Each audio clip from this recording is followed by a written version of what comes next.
안녕하세요, 묘진입니다. 오늘 준비한 술은 금정산성 막걸리입니다. 우린 너무 달라서 이 막걸리계의 사워 맥주라고 생각하시면 돼요.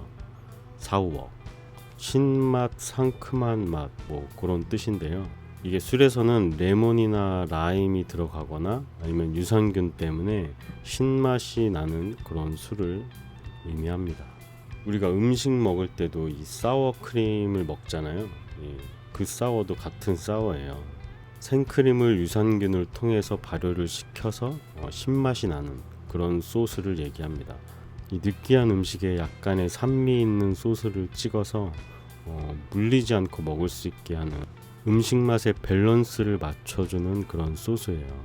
그런 맥락에서 이 맥주에서도 야생 효모를 써서 이 독특한 산미, 산패된 것 같은 그 묵은 김치 맛이 나는 그런 사워 맥주처럼 산미를 강조한 그런 점에서 이 막걸리계의 사워 맥주라고 할 수 있을 겁니다. 이렇게 신맛이 강조되는 술은 이 신맛 뒤에 오는 그 스펙타클한 다양한 맛들을 즐기는 그런 이유 때문에 많은 사람들이 좋아하는 거거든요.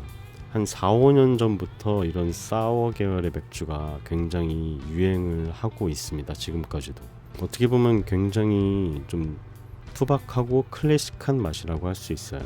그리고 이런 신맛 나는 술을 이 맥주에서는 사워 계열, 사워 맥주, 와일드 비어, 와일드 에일, 또 여러분들 잘 아시는 람빙 맥주, 그것도 이제 사워 계열이죠. 벨기에 특정 지역에서 만들어지는 이 와일드라는 단어가 들어가면 그냥 야생 효모를 썼다, 그래서 산미가 주를 이룬다, 그렇게 예상을 하시면 거의 맞습니다. 국내 술 중에서도 이 사워 맥주만 만드는 데가 있는데 이 와일드 웨이브라고 부산에 있는 맥주 양조 회사고요. 사워 계열의 맥주만 특화해서 만들고 있어요. 거기도 이제 와일드 웨이브, 와일드가 들어가죠. 야생 효모를 뜻하는 그런 걸 거예요. 이런 시큼텁텁한 맛이 원래 태초의 맛인데, 클래식한 맛인데, 그런 맛이 또 유행이 돌고 돌아서 지금 인기가 많이 있는 거죠. 패션처럼 이 술의 맛도 돌고 돌 수밖에 없습니다.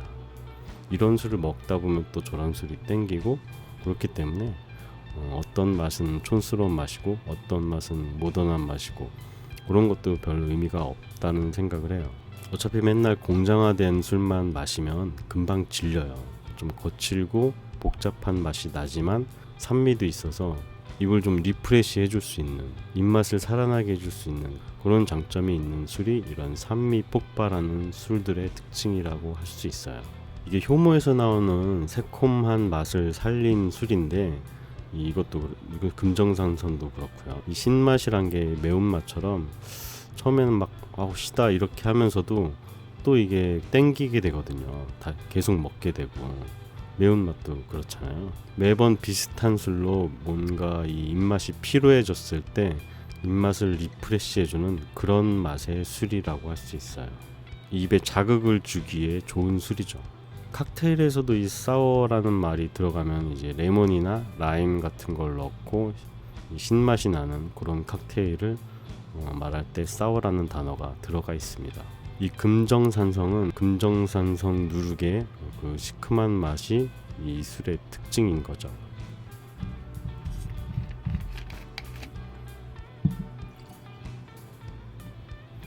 요거 따실 때 굉장히 많이 흔들고 따셔야 되는데 폭발하니까 조심해서 따셔야 됩니다. 이거 천천히 따시고요. 급하게 따시면 터지는 그런 술입니다. 막 흔들어서 천천히 따시는 걸. 이 페트병 뚜껑에 숨구멍이 있어요. 보이나? 이렇게 해야 되나?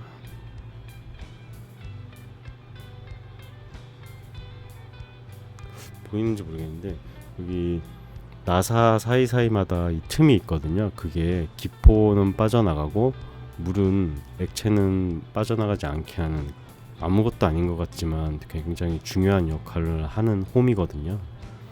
그래서 이 막걸리를 막 흔들어서 이렇게 눌러주면은 안 터진다고 하고 그런 말이 나오는 이유가 이 눌러주면 이 틈 사이로 기포가 더 빨리 빠져나가기 때문에 그래서 눌러주는 게 효과가 있다는. 근데 어쨌든 배를 눌러주고 좀 얘를 달래줘서 안 터지는 게 아니라 이 기포가 일로 빠져나가서 여기도 홈이 있거든요. 보이나요? 이게 따라 보시면 거품이 굉장히 뽀글뽀글 오밀조밀, 그냥 이 유산균이 보인다고 생각하시면 돼요. 발효된 결과물인 거품이고요. 이 코를 가까이 대지 않아도 굉장한 산미가 느껴집니다. 거의 레몬이나 라임 같은 거를 짜가지고 농축해서 만든 것 같은 그런 산미 있는 향이에요. 싱싱한 향이고요.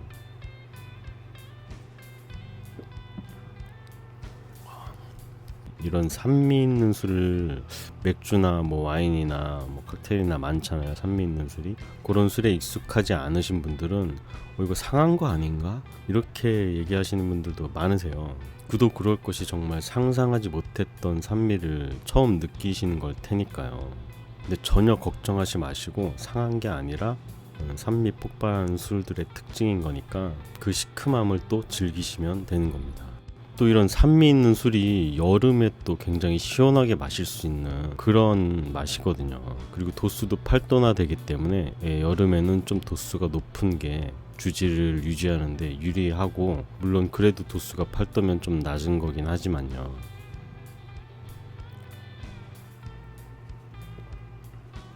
이 술의 특징은 사과, 레몬 산미의 과일 폭발향, 그렇게 말씀드릴 수가 있는 술이고, 단맛이 적고 상큼한 개성이 뚜렷한 술입니다. 그리고 이런 개성이 뚜렷한 술은 정말 소중한 게 늘 마시던 술의 맛이 아니기 때문에 그래서 또 특별한 거죠. 이 산미 있는 술은 기름진 안주나 느끼한 거랑 굉장히 잘 어울려요. 앞에서 말씀드린 사워 크림도 소스도 느끼한 음식에 같이 찍어 먹는 이유가 그 밸런스가 맞기 때문이거든요. 기름진 걸 먹고 산미 있는 걸 먹으면 좀 느끼한 게 싹 씻겨 내려가는 그런 효과가 있기 때문에 음식을 계속 흡수할 수 있게 그 느끼함을 방어해주는 그런 맛이 이 신맛입니다. 중국 요리 먹을 때 이 식초를 넣어서 먹잖아요. 이렇게 단무지에다가도 넣고 간장 소스에다가도 식초를 굉장히 많이 넣죠. 그런 맥락에서 이해하시면 됩니다. 금정산성은 이 특별히 유통기한이 지나면 좀 더 맛있어하는 분들이 많은, 좀 묵혀서 마시는 걸로 유명한 술이에요. 전통주 매니아분들 사이에서. 그래서 막 1년씩 숙성시켜서 드시는 분도 계시고요. 유통기한 1년 지나서. 저 같은 경우에는 유통기한 마지막 날로부터 한 달 정도 김치 냉장고에 숙성시켰다가 먹으면 제일 맛있더라고요. 대신에 정말 0도 이하의 김치 냉장고 같이 좀 냉각을 안정적으로 시킬 수 있는 곳에서 하셔야 산패되지 않을 겁니다. 이 술이란 게 어차피 엄청 저도수이거나 아니면 엄청 인공 감미료가 많이 들어갔거나 하지만 않으면 유통기한이 지나도 썩어서 막 못 먹게 되거나 그렇지 않거든요. 산미가 올라가고 맛이 좀 달라지면 달라졌지 술이 그렇게 쉽게 썩거나 못 먹게 상하거나 그렇게 되지 않으니까 유통기한에 너무 얽매이지 않으셔도 돼요. 그리고 유통기한을 넘나들면서 먹는 것도 또 재미 중에 하나거든요. 특히나 이런 생발효주 같은 경우에. 이 금정산성은 지역 5대 막걸리로 유명했던 술이에요. 2000년 초반에 2009년도 그때도 이 지역 5대 막걸리라고 해서 지평, 금정산성, 소백산맥, 덕산 막걸리, 그리고 신평의 백년 막걸리, 이렇게 해서 5가지가 유명했던 거죠. 그 술의 지역 제한이 없어졌던 초기에. 지금은 다양한 술이 만들어지고 있고 맛도 다양하기 때문에 지역 5대라고 하기에는 굉장히 맛있고 유명한 술이 풍부해진 상태죠. 근데 물론 부산에서는 아마 생탁이 더 유명하지 않나 싶어요. 근데 생탁은 아무튼 금정산성이라는 건 이 백두대간의 끝자락인 부산의 외곽에 있는 성이죠. 부산이 이렇게 거의 산으로 둘러싸여져 있는데 그 중에 유명한 산이라고 할 수 있어요. 이 조선시대에 병자호란, 임진왜란 겪으면서 이제 바다에 대한 방어를 하기 위해서 산성을 쌓게 된 거죠. 기록상으로 한 1701년부터 이 3, 4년까지 공사를 했다고 하고요. 공사한 그 인부만 해도 한 4만 명이 넘는다고 해요. 그 옛날에 4만 명이 공사를 했다 그러면 정말 대공사였던 거죠. 그 중장비도 없으니까 그렇게 많은 사람들이 공사를 했던 건데, 이 금정산성의 길이만 해도 한 18km 정도가 된다고 합니다. 그 산 꼭대기에 봉우리들을 산성으로 쌓았는데 그게 18km라는 거니까 굉장히 고된 공사였던 거죠. 그리고 이 금정산성 막걸리는 그 인부들이 또 많이 먹었던 그 지역의 술이었기 때문에 그 많은 사람들의 입소문을 통해서 또 더 유명해졌다고 합니다.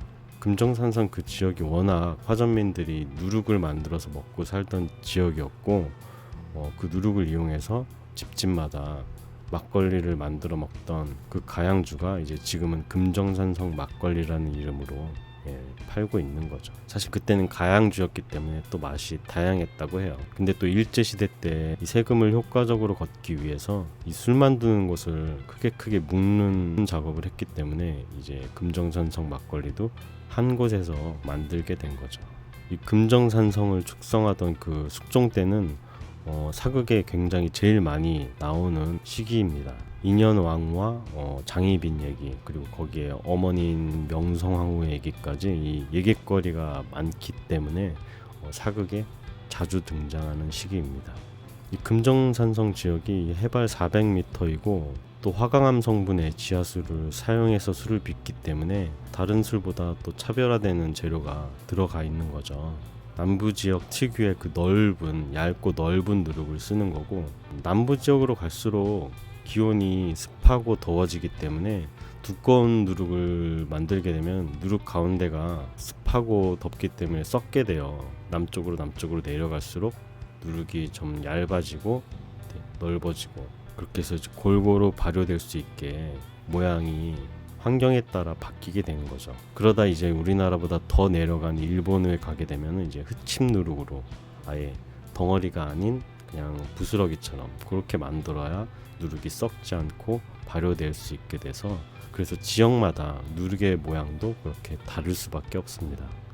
이 술의 가장 행정적인 특징은 민속주 1호예요. 이 술 얘기할 때 빠지지 않는 얘기인데, 박정희 전 대통령이 즐겨 마셨던 술이고, 그때가 이제 양곡관리법 때문에 쌀로 술을 빚지 말라 법으로 정했던 때이거든요. 먹고 살기에도 쌀이 귀한데 그걸로 술을 빚으면 안 된다. 근데 박정희 대통령이 마셔보니까 맛있거든요. 그래서 요거는 만들게 하려면 어떻게 해야 되지 해서 없던 제도를 만든 게 민속주라는 제도고, 민속주 1호인 금정산성 막걸리를 제외하면 민속주 2호, 3호는 없습니다. 오직 이 막걸리를 먹기 위한 제도였기 때문에 그 다음 혜택을 받은 술은 없습니다. 맞춤 법안이었던 거죠. 그리고 이 술을 만들고 있는 유청길 명인이 식품 명인 49호이기도 하신데요. 식품 명인 중에서는 유일한 막걸리로 식품 명인이 된 분입니다. 다른 분들은 다 약주나 증류주나 뭐 다른 식품 그런 걸로 받은 거기 때문에 막걸리로는 유일한 분이세요. 조금 더 얘기하자면 그 박정희 전 대통령은 양주를 좋아했다고 많이 알려져 있죠. 시바스리발. 그 위스키를 좋아서 마시지만 또 마무리는 무조건 이 막걸리를 많이 드셨다고 해요. 그렇게 술이 좀 여러 가지 맛이 있는 걸 그렇게 먹어야 질리지 않습니다. 잘하셨어요. 여러 가지 맛을 골고루 드셔야 질리지 않습니다. 아까도 말씀드렸듯이 뭐 유통기한이 의미는 없지만 어쨌든 유통기한이 10일이고요. 750ml이고 사이즈는 홈페이지나 녹색창에서도 검색을 하시면은 술을 쉽게 구입할 수 있고 또 택배로 배달을 받을 수 있으니까 한번 드셔보시는 걸 추천드립니다.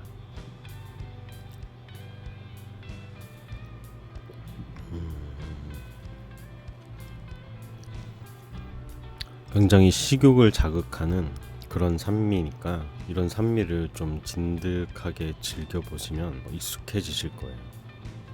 제가 오늘은 카메라 앵글을 바꿔봤어요. 그동안 로봇 같다, 뉴스데스크냐, 부자연스럽다 이런 말을 많이 들었는데 그래도 조금씩 고쳐 나가보려고 하고 있다는 걸 어필해봅니다. 앞으로도 관심 가져주시고 관심은 이제 구독과 좋아요로 표현해 주셨으면 좋겠습니다. 오늘도 끝까지 시청해 주셔서 감사합니다. 다음 영상에서는 또 좋은 술로 찾아오겠습니다. 여전히 내리는 빗방울 내 눈물 속에 젖어든 내 맘은